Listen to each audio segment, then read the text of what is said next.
Pada awal April, Rusia tiba-tiba menarik pasukannya dari wilayah sekitar ibu kota Kiev di bagian utara Ukraina. Presiden Vladimir Putin kemudian mengumumkan, tujuan perang sudah berubah, bukan lagi untuk merebut ibu kota, melainkan untuk menguasai kawasan Donbas di Ukraina Timur. Mengapa wilayah begitu penting? Seperti semenanjung Crimea, wilayah administratif Luhansk dan Donetsk adalah wilayah di mana sebagian besar penduduknya berbicara bahasa Rusia dan termasuk etnis Rusia. Juga di Kharkiv dan kota pelabuhan Odessa ada penduduk berbahasa Rusia. Tetapi hanya di Crimea etnis Rusia merupakan mayoritas penduduk. Setelah revolusi oranye tahun 2004 dan protes Maidan tahun 2013 dan 2014 yang mengubah tatanan politik di Ukraina, beberapa bagian di kawasan Donbas melakukan perlawanan dan mengobarkan separatisme. Mereka dibantu oleh Moskow yang pada saat yang sama memanfaatkan situasi dan mencaplok Crimea. Ini adalah dua dari banyak contoh di mana Rusia bertindak sesuai prinsip bahwa setiap peluang akan mengundang pencurinya, kata Andreas Heinemann Gruder, spesialis Eropa Timur di Pusat Studi Konflik Internasional di Bonn. Sampai pertengahan abad ke-19, kawasan Donbas adalah salah satu pusat terpenting industrialisasi Uni Soviet karena kaya cadangan batu bara.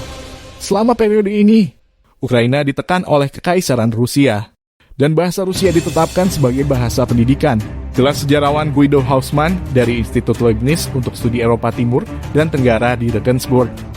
Banyak petani Rusia yang juga berbondong-bondong pindah ke kawasan industri baru itu. Donbas memang tidak padat penduduknya. Setelah Perang Saudara Rusia dan masa kemerdekaan yang pendek pada tahun 1918, wilayah itu dimasukkan ke dalam Republik Sosialis Soviet Ukraina. Juga semakin banyak orang Rusia datang ke wilayah itu.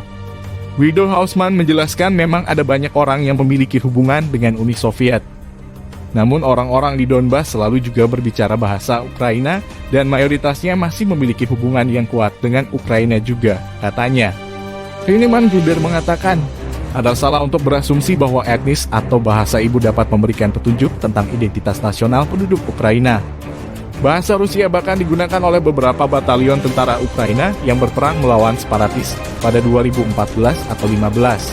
Jelasnya, dia menambahkan bahwa ini mungkin tidak akan terjadi lagi. Jika ada kontribusi untuk membentuk negara Ukraina yang kuat, maka itu adalah agresi Rusia selama 8 tahun terakhir, katanya.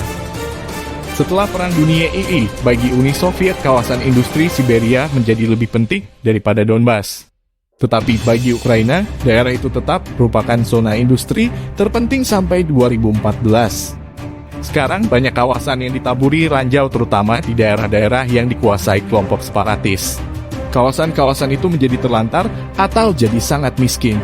Dalam beberapa minggu terakhir, fasilitas dan infrastruktur industri yang masih ada telah dihancurkan oleh peperangan. Guido Haussmann mengatakan, potensi ekonomi kawasan itu sebenarnya kurang penting bagi Rusia, tetapi sangat penting bagi Ukraina jika ingin mandiri secara ekonomi. Tujuan perang Rusia adalah justru membuat Ukraina bergantung secara permanen pada Rusia secara politik, budaya, dan ekonomi.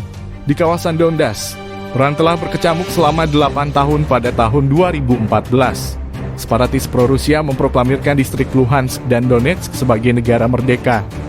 Pada 2015, setelah periode pertempuran terbuka antara separatis dan pasukan pemerintah, gencatan senjata dicapai dengan penetapan garis kontak yang memisahkan bagian yang dikuasai Ukraina dari bagian yang dikuasai kelompok separatis.